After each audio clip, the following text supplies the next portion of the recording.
আসসালামু আলাইকুম সুপ্রিয় দর্শক মণ্ডলী। আজকে বের হয়েছি নতুন একটা ব্লগ ভিডিও করার জন্য। ভিডিওটা হচ্ছে যে আমি এখন যাব এখান থেকে আমাদের সেই কাঙ্ক্ষিত জায়গায়, যে জায়গাটা আমি আপনাদেরকে দেখানোর চেষ্টা করব এবং যেখানে যাচ্ছি এই বিষয়টা আপনাদেরকে সবারই জানা দরকার। সো বিষয়টা হচ্ছে সেখানে গিয়েই না হয় জানাবো আপনাদেরকে। সবাই পাশে থাকবেন, ভিডিওটা দেখতে থাকুন। ধন্যবাদ। প্রিয় দর্শক, আমরা ইতিমধ্যে বের হয়ে পড়েছি আমাদের সেই কাঙ্ক্ষিত জায়গায় যাওয়ার উদ্দেশ্যে।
দেখুন প্রিয় দর্শক, আমাদের এই যে মাসুম বিল্লাহ এখন গাড়িতে ছবি তুলবে। নিরিবিলি পরিবেশ। আসলে আমরা সবাই আসছি, যাচ্ছি আসিমপুর বাজার। আসিমপুর বাজার, এই যে আমাকে সেই Masum Billah. This is Masum. Yes. My name is Masum. এই যে মাসুম। হ্যাঁ, ঠিক আছে। কত সুন্দর, একটু পোজ দাও, একটু পোজ দাও সুন্দর।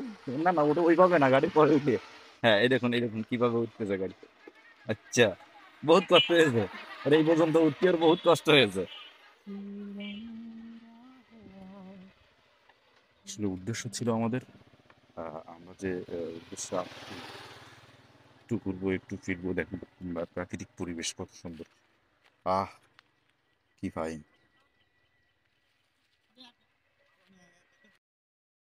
হ্যাঁ দর্শক, এখন আমি আপনাদেরকে দেখানোর চেষ্টা করছি যশোরের সেই বিখ্যাত জায়গাগুলো, যে জায়গাটা দেখলে আপনাদের নিঃসন্দেহে ভালো লাগবে, এবং রাতের বেলার যে অবস্থা সেটা আমি আপনাদেরকে দেখাবো। যশোর তো যশোরই, এমনিতেই যশোর অনেক সুন্দর একটি জেলা। ভিডিওটা দেখতে থাকুন শেষ পর্যন্ত। অবশ্যই আমি আপনাদেরকে আরও সুন্দর সুন্দর কিছু জায়গা দেখাবো যশোরের। আর সব থেকে বড় বিষয়, রাতের বেলার যে সিনটা, সন্ধ্যার পর যে অবস্থান যশোরের হয় বা যশোরের যে অবস্থাটা হয়, সেটা আমি আপনাদেরকে দেখানোর চেষ্টা করছি। দয়া করে ভিডিওটা শেষ পর্যন্ত দেখতে থাকুন। ধন্যবাদ।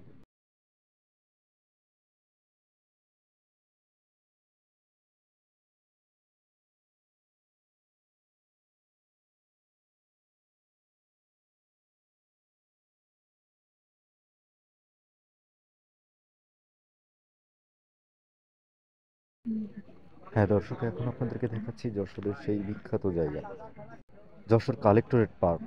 যে পার্কের অনেক নাম, এখানে ভিডিও করলেই ভিডিও ভাইরালতে যায়, ভাইরাল হয়। আসলে এটাই হচ্ছে সেই যশোরের বিখ্যাত জায়গা। জায়গাটা সময় পেলে অবশ্যই আপনারা আসবেন, অনেক সুন্দর, অনেক সুন্দর। আর বিশেষ করে বিকালবেলা, বিকালবেলা থেকে রাত 9টা 10টা পর্যন্ত